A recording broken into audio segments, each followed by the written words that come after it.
네, 일시 부동산 대책 자체는 좋은 사항들이 많이 담겨져 있긴 하지만 사실 명확한 한계가 있습니다. 바로 이게 법 개정사항인 것들이 많다라는 것인데요.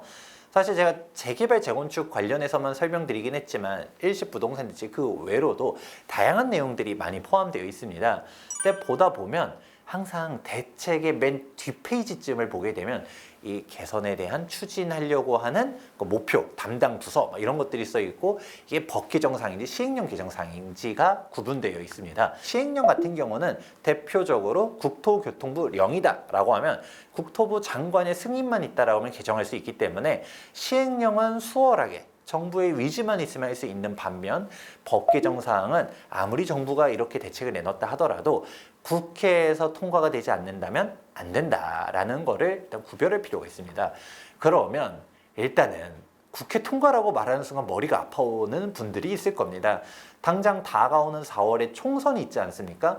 그렇다 보니까 야권에서는 이거 총선용 정책 아니냐라고 비판하는 사람들도 있고, 그런데 사실 여권 입장에서는 지금이 기가 막힌 타이밍에 대책을 내놓은 거라고 볼 수도 있거든요. 왜냐하면 우리는 이런 대책을, 국민이 원하는 대책을 내놓긴 했는데 통과가 안 되는 거는 쟤네 때문이야 라는 뭔가 프레임을 씌우기가 너무 좋아지다 보니까 이거 법안 통과시키고 싶으세요? 나한테 투표해 주세요 라는 약간 무건의 압박을 줄 수가 있지 않습니까?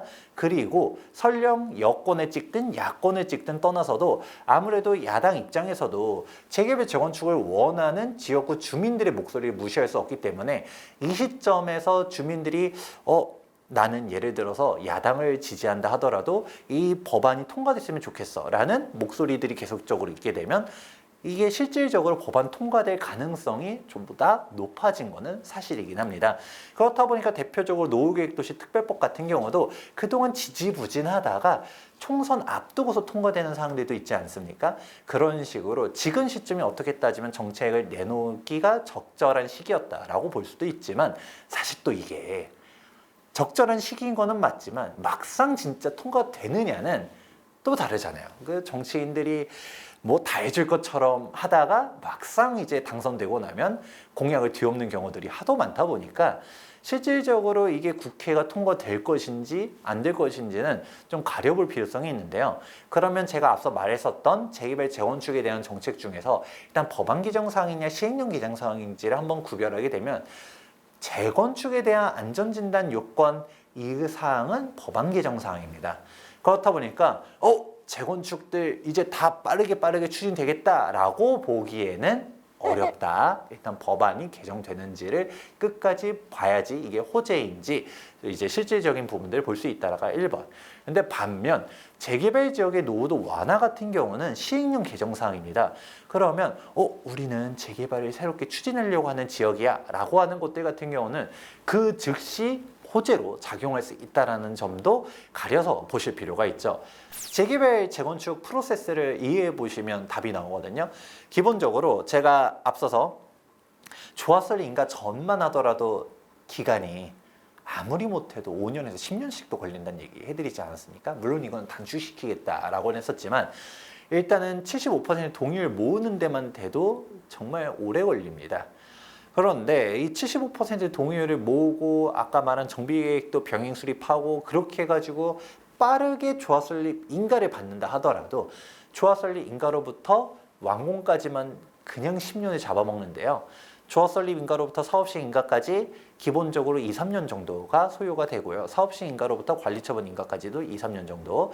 관리처분 인가가 낮다라고 했었을 때도 5년인데 이게 5년이 그냥 지나갑니다. 왜냐? 이주 철거하는데 한 2년 정도 지나가고요. 그러고서 착공하고 준공까지 3년입니다. 근데 요즘 공사하는 사항들 보다 보면 초고층으로 가게 되면 공사 기간 더 늘어나는 거는 당연한 거고 요즘 하도 안전에 대한 사항들이 많이 강조되다 보니까 공사 기간이 3년 넘어가는 단지들도 심심치 않게 늘어나고 있거든요. 그런 상황들을 고려했을 때 순탄하게 가도 10년이다. 그러면 우리가 아무리 법에서 지원해 준다 한다라고 하더라도 예를 통합심의 해가지고 인허가 빨리 해준대 라고 했었을 때 여기서 말하는 인허가는 사업시행인가 전에 대표적으로 교통영향평가라든지 교육환경영향평가라든지 건축심의라든지 이런 사항들을 통합해서 한 번에 심의해 준다라고 하면 그거는 장점이긴 합니다. 근데 여기서 말하는 게 통합 심의를 할 뿐이지 각각의 심의에 필요한 절차가 생략되는 건 또 아니거든요. 심의를 받긴 받아야 돼요. 그러면 그거 다 도서 만들고 준비하고 법에 맞춰서 다 설계하고 해야 되는 건데 그게 줄여준다 하더라도 사업시 인가까지 2, 3년 걸리던 게 뭐 획기적으로 단축되면 한 1년으로 단축할 수도 있겠죠. 근데 그게 다다. 왜냐면 그 이후로는 관에서 개입할 수 있는 게 아닙니다. 관리처분 인가까지 이제 감정평가 받고 그다음에 분양 신청하고 할 때 관에서 인허가로 제한하는 게 아니에요. 그냥 주민들끼리 우리가 감정평가 금액 받았는데 이 감평금액 마음에 안 든다 막 싸우고 벚꽃 지지고 분양 신청할 때 좋은 분야가 왜 이렇게 비싸냐 하면서 막 싸우고 이런 사항들은 관에서 개입할 사항들이 아니다 보니까 아무리 시간이 단축하려 한다 하더라도 종전에 10년 걸리던 거를 뭐 한 1, 2년 줄여줄까? 이 정도밖에 안 되는 거죠. 그러면 일기 신도시는 지금 시작도 못 했잖아요. 그러면 최소 15년. 지금으로부터 최소 15년이고 현실적으로는 20년이고 그리고 더 중요한 거는 이주대책에 대한 문제가 정말 시급한데 법안에는 이주대책을 수립해야 된다라는 좋은 내용은 있긴 해요. 근데 그 수립에 대한 의무사항을 누구한테 지어주고 있냐면 지자체장한테 지우고 있거든요. 그런데 예를 들어서 성남시장이에요. 성남시장이 성남시 내에 빈 택지가 있나요? 없어요. 이주할 데가 없습니다. 그러면 순환 방식 재건축을 추진할 가능성이 매우 높은데 그러면 성남시 내 구성남 재개발 지역을 한번 생각해 보면 좋을 것 같은데 여기는 재개발하겠다라고 한 지가 어마어마하게 오래됐습니다. 지금 현재 입주한 아파트 단지 있고요. 지금 관리처분 인가나서 공사 중인 단지 있고요. 그리고 이제 조합 설립 난 지 얼마 안 된 단지 있고요. 이제 정비구역 지정된 곳 있고요. 올해는 우리 정비계획 지정해 주세요 라고 하는 지역이 있어요. 그러면 지금 뒤쪽에 있는 애들이 완공되려면 지금부터도 20년인데 그러면 전반적으로 한 사이클 다 돌리려면 한 40년은 또 순차적으로 정비하면서 끝나거든요. 그렇다 보니까 저는 그냥 말만 이주대책 수립해라 라고 하는 거를 지자체장한테 얘기할 게 아니라 정부가 적극적으로 나서야 제대로 정비가 된다라는 말도 합니다. 대표적으로 상기 신도시에 명확하게 이주자 택지를 딱 조성을 해놓고 여기에 뭐 분당 재개발할 때 싹 이사 가세요. 평촌 재건축할 때 이사 가세요. 일산도 이쪽으로 이사 가세요. 이런 식으로 돼야 그나마 이게 현실성 있게 빠르게 추진이 되지.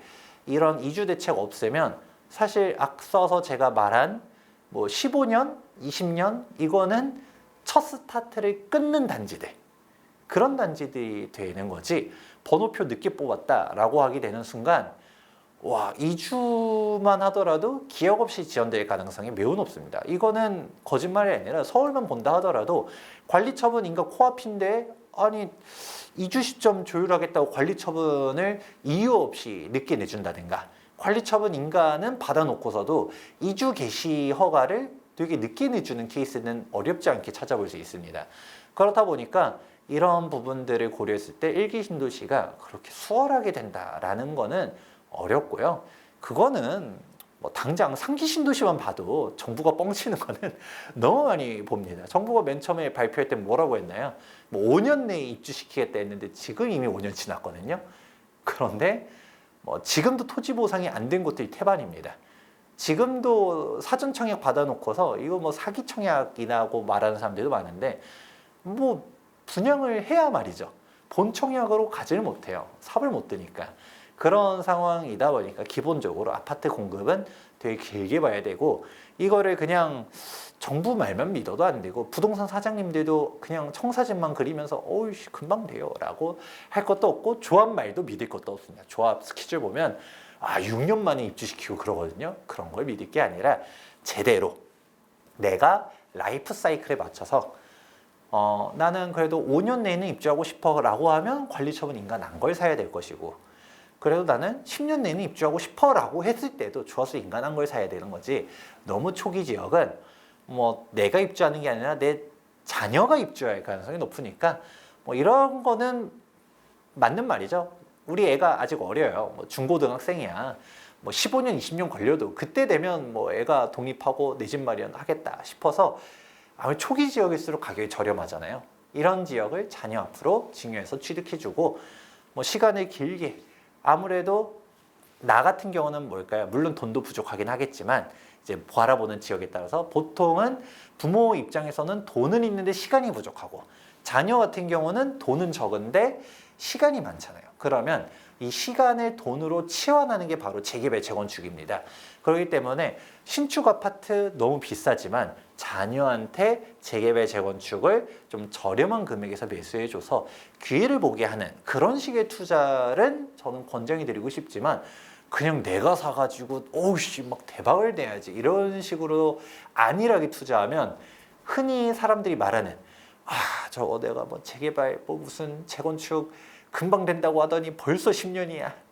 뭐 환갑잔치 할 때 입주하고 칠순잔치 할 때 입주하고 이런 사건이 나올 수 있기 때문에 꼭 진짜 현실적으로 생각을 해보셔야 된다라는 말씀 강조드립니다.